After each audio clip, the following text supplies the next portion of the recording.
dos saltos sorprenderán o camiñante. Aquí aparece un dos máis relevantes, o Muíño das Aceñas, fermosa mostra de como as mareas traballaban pro home antigo. Seguindo a ruta deixaremos Narón pola Ponte Vella, pero en Neda recibirános o presente en forma de paseo marítimo que agradece o peregrino, o mesmo que o novo albergue que hoxe só visita, entusiasmado por continuar o traxecto xacobeo. Neda ten moito que ver, sobre todo a partir da igrexa de Santa María do século XVIII, paso obrigado pro camiñante e punto de partida para coñecer o barrio medieval, no que se conservan os edificios con soportais. Un pouco máis alá terá que deterse ante o antigo Hospital de Peregrinos fundado no ano 1500. O edificio foi reformado en 1934 e hoxe ocupa o aseo do concello. Conserva aínda a fachada da capela e algunhas inscricións. A praza é pequena pero fermosa, e nela celébrase un mercado coñecido como Azogue do Fruto, día no que o crego celebraba misa desde un van hoxe tapiado da Torre do Reloxo. Aínda lle queda ao peregrino outra igrexa en Neda que admirar, agochada nunha das zonas menos favorecidas do concello. O templo de San Nicolás do século XIV, que conserva a capela maior gótica. O camiñante recibirá ante San Nicolás unha profunda carga de espiritualidade para continuar a ruta, xa que é protector de pobres, doncelas, navegantes e, por suposto, dos peregrinos. O camiño abandona Neda baixo o testemuño dun dos máis antigos cruceiros de Galicia e se afasta por lugares como o Regueiro, o Puntal e Conces.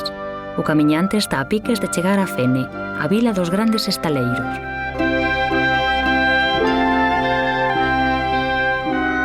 Galicia, tierra de sol, Galicia, tierra de lluvia.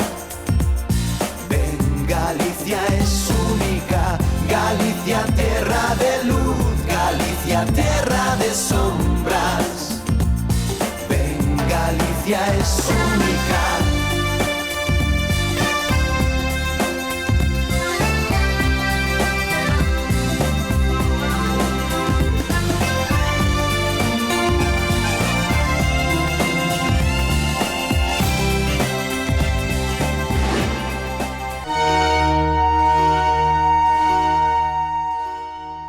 Os ríos son as veas pluviais do norte de Galicia que o camiñante descobre detrás de cada lomba paso a paso na ruta xacobea. Os ríos do norte galego son o Xubia, o Eume, o Lambre, o Mendo e o Mandeo.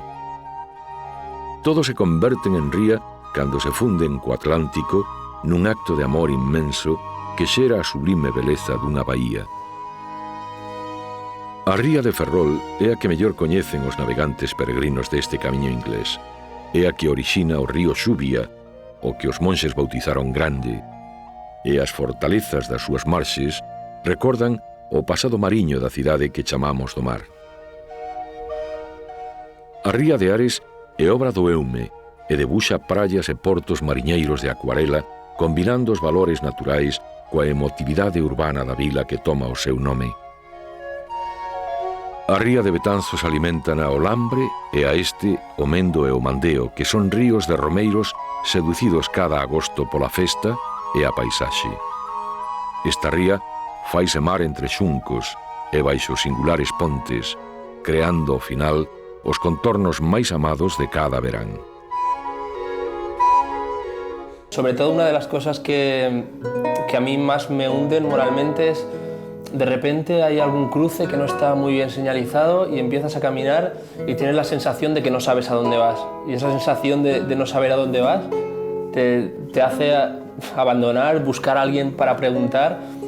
Y no sé, me ha impresionado también porque es un poco lo que yo venía sintiendo antes de hacer el camino, que era como, yo en mi vida no sabía dónde iba, y ese no saber a dónde iba, dices, no me apetece seguir. Entonces en el camino pasa también, cuando hay un momento que no sabes dónde vas, dices, abandono, y luego ves la flechita amarilla y dices, ¡guau! Por aquí, ojalá fuese en la vida igual, ¿no? Flechitas amarillas y dices, voy bien, venga.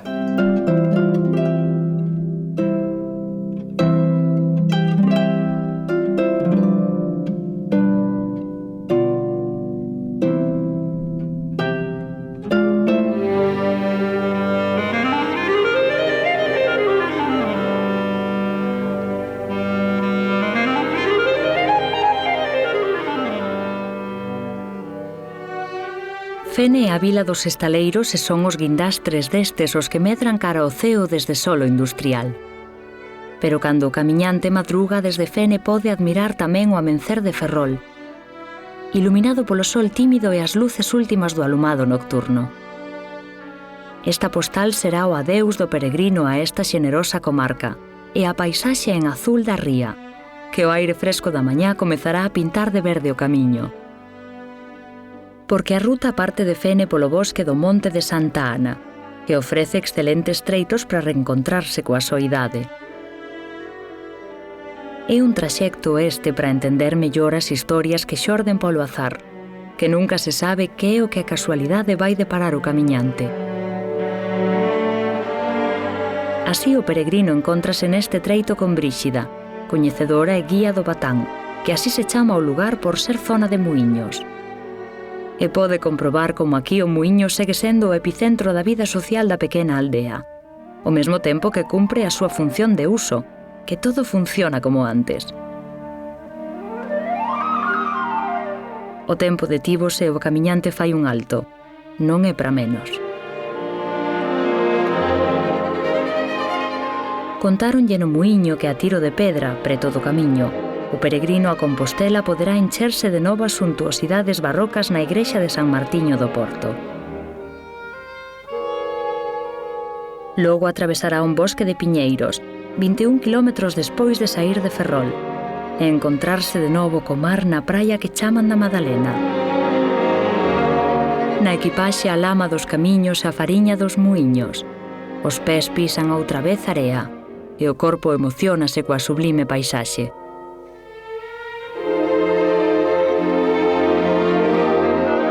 Moi pronto entenderá o camiñante que atravesará a ponte que ergueu no século XIV Fernán Pérez de Andrade para chegar á emblemática vila de Pontedeume, un dos principais centros históricos deste camiño inglés. Pontedeume invita o visitante a coñecer o rostro da pedra percorrendo as rúas e prazas do seu centro histórico, e a buscar outra vez a paz espiritual na igrexa de Santiago, cuxa primeira edificación no século XVI débese tamén a Fernán de Andrade. Se lle quedan forzas, o camiñante poderá desviarse da súa ruta xacobea para ascender ata o Monte Breamo e coñecer ali a igrexa de San Miguel, que é o que queda do mosteiro ali fundado no século XII, monumento nacional. Son 4 kilómetros en pendente para ascender a este monte, pero obterá un grande premio, a vila e o río case á vista de Paxaro. Cando o peregrino reemprenda a marcha ata a Miño, o sendeiro levarao directamente ata un dos lugares máis fermosos desta ruta xacobea, Ponte Raxoi. Aquí repousará para fixar na súa retina a paisaxe percorrida, e na súa memoria todo un caudal de novos coñecementos. A xornada foi longa, así que se propón repousar no albergue de Miño.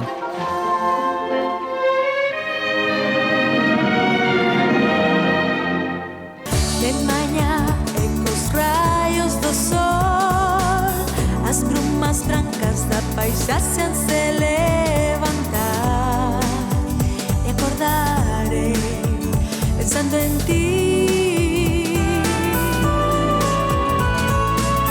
Incansable a senda andaré para ver Santiago dando un dral.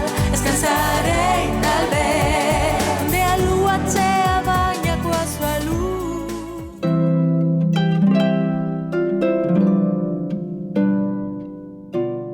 Todo aquí é paisaxe de río, tranquila paisaxe de río. Desde a ascendente costa do Monte Breamo, desde a bella e serpeante estrada que busca o antigo mosteiro, desde a ponte medieval, desde o camiño que bordea o esteiro. É o Eume que baixa en calma ata o mar, mentras nas súas ribeiras dáse a natural policromía de cada outono iluminada pola máxica luz de cada tarde.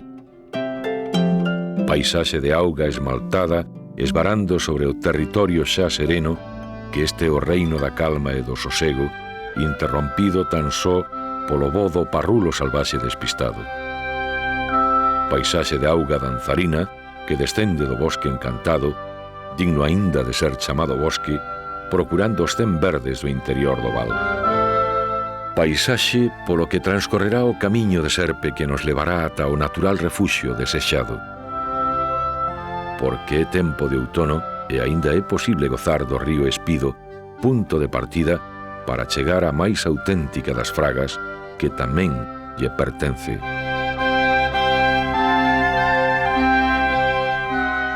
Primeiro acho que é paisagem lindíssima, monte, verde, água.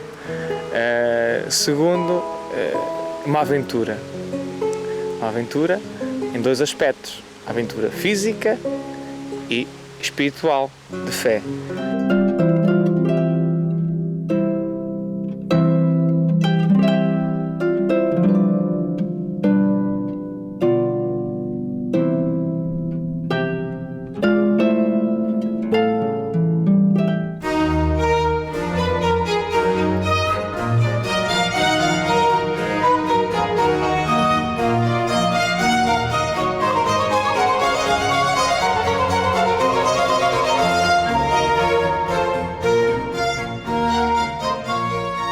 Ben dormido, o camiñante visita en Miño a Praia Grande.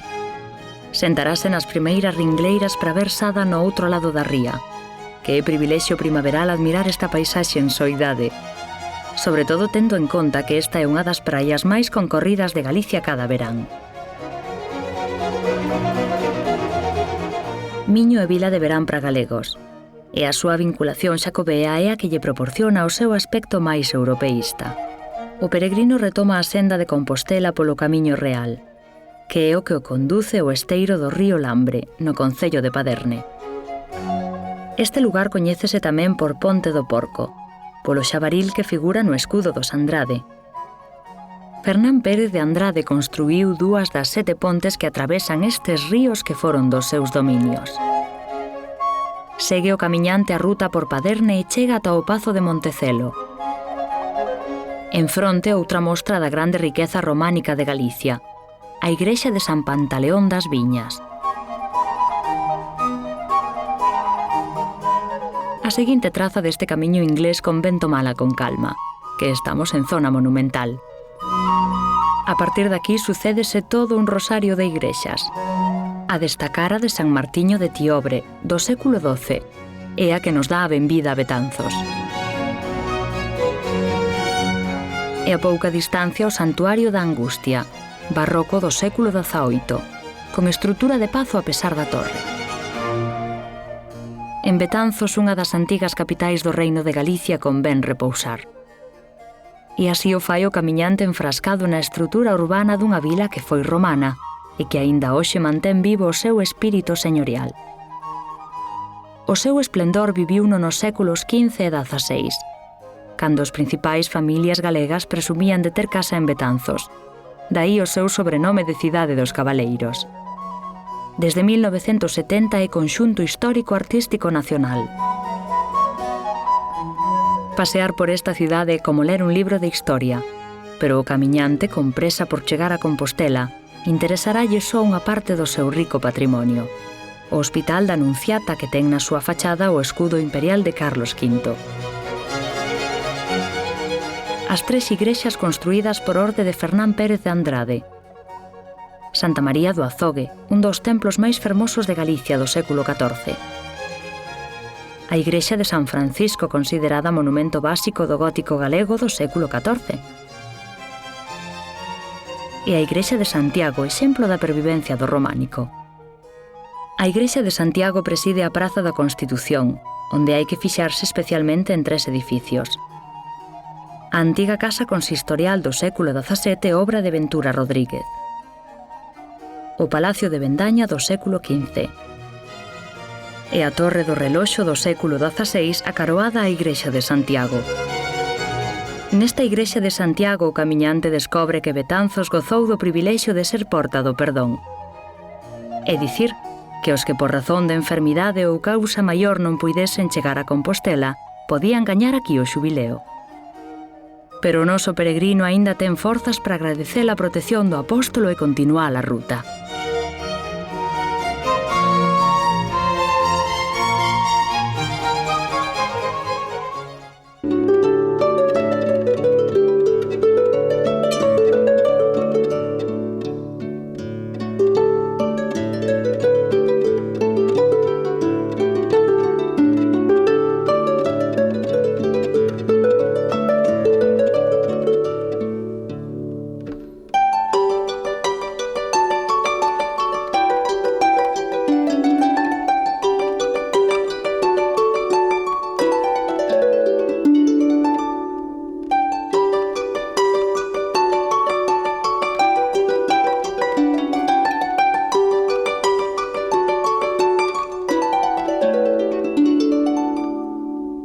Yo es que la primera vez que fui a Santiago y vi en la Plaza del Obradoiro a un grupo de chicos que acababan de llegar y simplemente verles los ojos y la cara y la ilusión y bueno, fue que nos miramos y dijimos que lo teníamos que hacer, simplemente por saber eso, el sentir lo que sintieron ellos.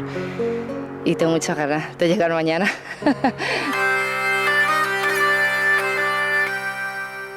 Con nostalgia e impresionado pola beleza desta vila, o camiñante deixa Betanzos pola Ponte Vella das Cascas sobre o río Mendo e segue ata os lugares de Coto, Campoeiro e Xanrozo, que xa pertencen ao concello de Abegondo. Non hai moitas distraccións neste treito do camiño por este concello, as que o peregrino encontre na paisaxe, outra vez verde, e na compañía que se lle acerca, a que confirma que esta é a ruta adecuada. Aínda que, por se alguén fora desencamiñado por estas lombas do traxecto, ao pé desta ruta xacobea, a igrexa de Santiago de Meangos é a mellor confirmación de que o peregrino segue polo bo camiño. Pronto aparecerá diante del Bruma e o seu magnífico albergue que esta vez non utilizará, posto que xa descansou en Betanzos. É neste punto onde conflúen os dous tramos do camiño inglés, o que sai da Coruña e o que se inicia en Ferrol. Está o camiñante a menos de 48 kilómetros para chegar a Santiago e cada vez resultalle máis agradable o sendeiro que atravesa a terra de Ordes. Por aquí hai boas sombras, augas frescas e xente pescando no río Lengüelle. A presa de Castenda fixa no espello das súas augas a fotografía das súas marxes e do seu ceo. E de cando en vez, o camiño bordea un prado verde onde pasta abundante gando ou pasa por diante dunha moderna explotación agrícola. Ao chegar a Buscás, o peregrino atopará aberta a súa igrexa románica na que se venera unha curiosa talla de San Pallo que é o patrón dos osos, por se precisar aínda axuda para chegar a Compostela. A mesma paisaxe verde será a que atravese o camiño por Oroso, que é vila residencial. Cando o camiñante atravese o río Tambre por Ponte Sigüeiro, volverá a recordar a Fernán Pérez de Andrade, o seu construtor, e sentirá que o seu corazón xa latexa ante da proximidade da universal cidade do Apóstolo. Un último esforzo e o camiñante chegará a Boisaca, desde onde obterá a primeira visión das Torres de Santiago.